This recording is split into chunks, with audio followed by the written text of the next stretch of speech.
Dans un grand pays du sud de l'Europe, il y avait un homme qui s'appelait Rupert Oisin. Cet homme, tous les dimanches après-midi, il levait des pierres.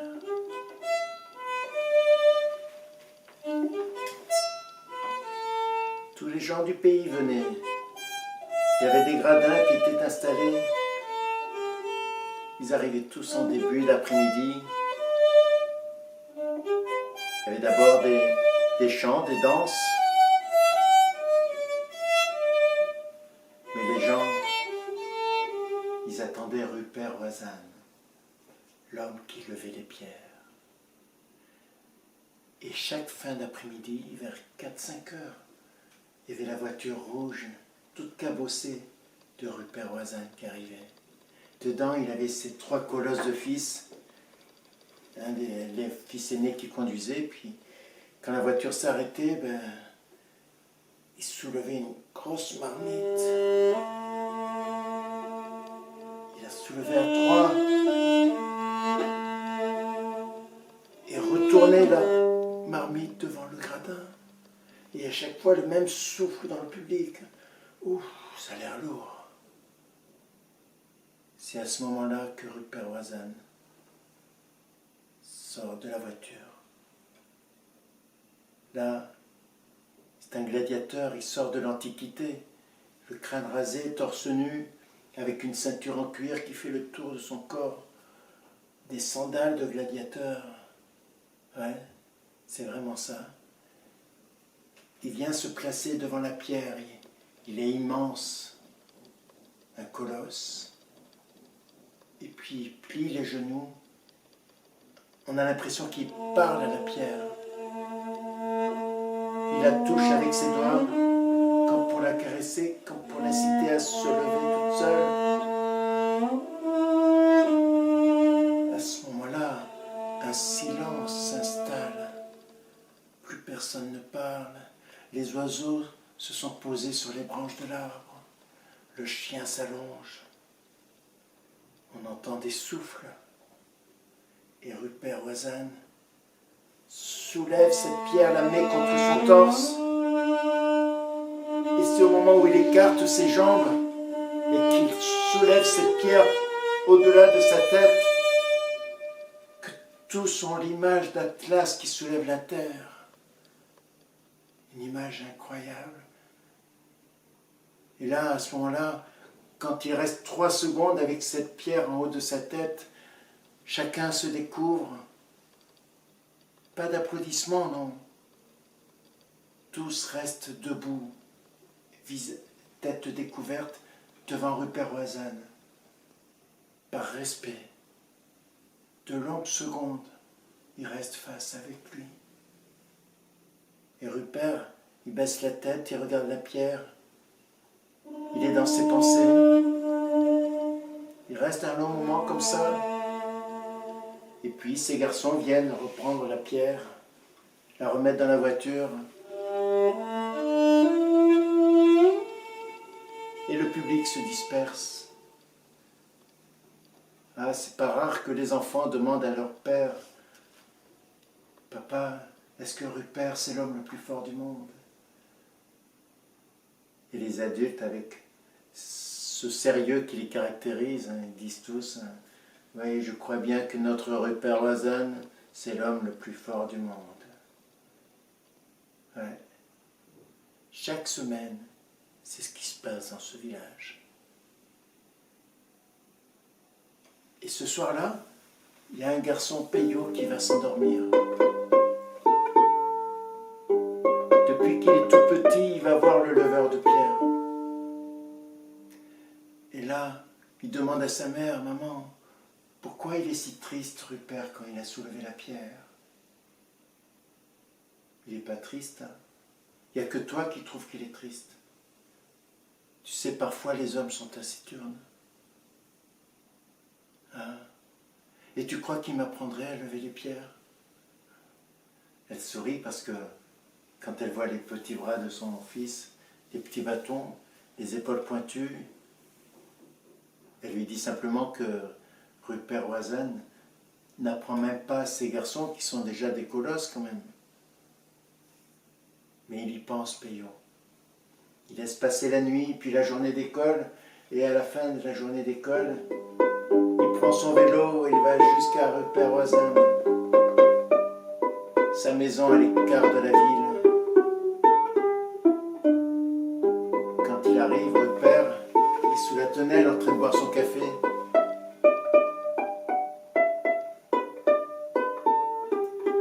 Il voit arriver ce garçon de 12 ans. Bonjour, je m'appelle Peyo et j'aimerais que tu m'apprennes à lever les pierres. Il n'a pas souri, Repère, il ne s'est pas moqué. Il s'est levé, il a regardé ce jeune garçon. Il lui a demandé d'enlever sa chemise, il a regardé les doigts fins, les petits bâtons qui servent de bras. Il a regardé les épaules pointues et il a acquiescé. Viens, Peyo, je te prends. Je t'apprendrai. Viens demain pour la première leçon à cette heure-ci. Et Peyo, quand il repart sur le chemin, il n'est pas en vélo, il vole, il vole. Il va plus vite que vite et il est heureux. Et le lendemain, il y est au rendez-vous. Il arrive même en avance. Et quand Repère est encore en train de boire son café, Peyo se met debout devant lui. Je suis prêt pour la première leçon. Mon café est encore chaud. Tu peux aller prendre un verre de lait, Peyo. Il va dans la cuisine et il s'assoit à côté du géant, du colosse. Il boit son verre de lait. Ça y est, j'ai fini. Je suis prêt. Tu peux aller laver ton verre, Peyo. Il va dans la cuisine, il lave son verre. Il le met dans l'égouttoir. Quand il revient, le père lui dit « Tu as lavé ton verre? Tu l'as rangé ?» Il retourne dans la cuisine. « Ça y est, je suis prêt », qu'il lui dit. C'était la première leçon, Peyo. Reviens demain à la même heure. Et le lendemain et les jours suivants et les autres jours, Repère-Oisem lui a fait faire des exercices, tous plus originaux les uns que les autres, avec un grand bâton qui lui glisse dans la chemise jusqu'à la ceinture pour le faire marcher. Il lui dit « C'est le bâton qui commande, Peyo, respire, respire, c'est le bâton qui commande. » Il le fait marcher sur un fil avec un bol rempli d'eau. Il lui a fait tenir sur une jambe pendant 2 heures. Il lui a fait marcher dans le noir, dans la cour pour s'y retrouver. Tant d'exercices. Et Peyo qui lui dit « Je toucherai la pierre un jour. » Tu veux toucher la pierre? Il est allé dans le garage chercher quelque chose qu'il tenait avec une seule main.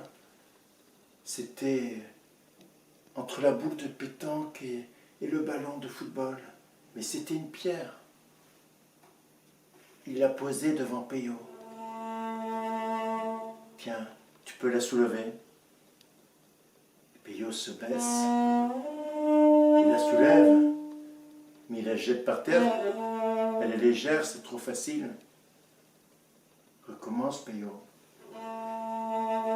Il la soulève, puis il la jette. Elle est trop légère. Recommence, Peyo. Et tant de fois, recommence. Une trentaine de fois, il a ressoulevé la pierre. Et au bout d'un moment, il lui a dit « C'est trop lourd, je n'y arrive plus. » Bien, Peyo. Tu as appris aujourd'hui, c'est bien. Tu peux revenir dans 5 ans, Peyo. Il a failli s'évanouir, Peyo. C'est pas possible. Qu'est-ce que je vais faire pendant 5 ans? Tu vas vivre, grandir. Et surtout, il ne faut pas que tu grossisses. Dans 5 ans, Peyo, le même jour à la même heure. Quand il est parti, Peyo, il a vraiment pensé qu'on se moquait de lui, quoi. C'est pas possible. Non, j'y serai jamais dans 5 ans, je reviendrai pas. Et puis, de dimanche en dimanche, il a continué à venir voir le leveur de pierre. Alors, 5 ans plus tard, c'est un garçon de 17 ans qui arrive avec la mobilette dans la cour de la maison de Rupert Oisane. Rupert arrive, il lui demande d'enlever sa chemise et il regarde Peyo qui a maintenant sa taille. Il est grand.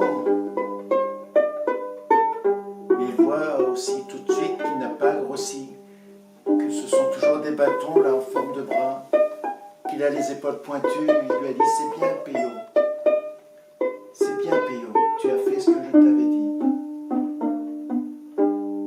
Reviens dimanche, dimanche c'est ton jour, tu lèveras la pierre dimanche, à ma place. » Mais c'est pas possible, j'ai jamais touché la pierre.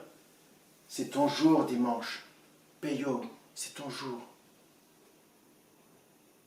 Quand Peyo a repris sa mobilette, il n'en croyait pas ses oreilles. C'est pas possible, j'y serai pas dimanche, je viens pas voir le leveur de pierre dimanche.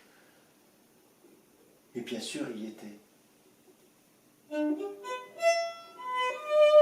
Le dimanche, quand les gradins se sont remplis, quand les oiseaux se sont posés sur les branches, que le chien s'est allongé, Peyo s'est mis contre un arbre, s'est assis un peu à l'écart.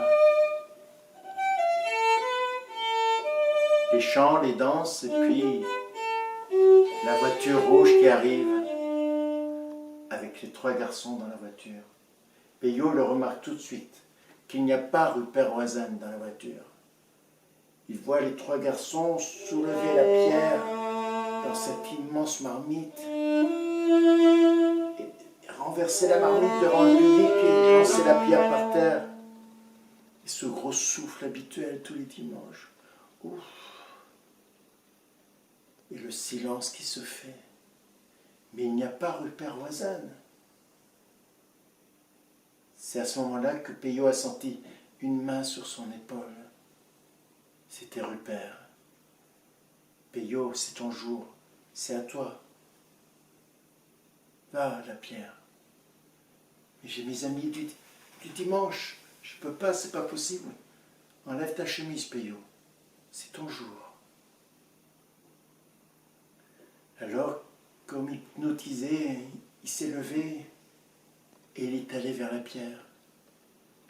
Il les connaissait tous, les gens dans le public. C'était les gens du pays, quoi. Et puis, il a regardé la pierre. Il a essayé de penser à ce que Rupert pouvait dire à la pierre quand il pliait les genoux, qu'il s'approchait d'elle pour la toucher avec ses doigts. Alors il a fait ça, en lui disant « Lève-toi, lève-toi la pierre ». Et au bout d'un long moment de grand silence, de souffle retenu, il a mis ses doigts sous la pierre et il a fait le plus extraordinaire effort qu'il n'avait jamais fait de sa vie. Il n'avait jamais tiré comme ça vers le haut, ses bras étaient complètement tétanisés et puis il tirait, et la pierre n'a pas bougé d'1 millimètre.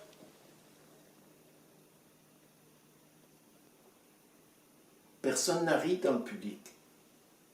Le silence s'est maintenu. Peyo s'est redressé. Il avait mal au bras, il avait mal aux mains, il avait mal partout. Il a senti l'effort de son corps. Ses pieds étaient pleins de fourmis. Des fourmis qui montaient jusqu'à ses genoux. C'était un drôle de sentiment de... Il a pensé qu'il allait peut-être tomber de déséquilibre après cet effort, et puis comme il a senti qu'il était un peu déséquilibré, il a ouvert ses bras. Il a juste vu les oiseaux sur la branche de l'arbre. C'est là que ça s'est passé, c'est là que le miracle s'est produit. Ses pieds ont quitté le sol. Il s'est envolé, Peyo. Il s'est envolé. Il a volé plus haut que les gradins, plus haut que cet arbre.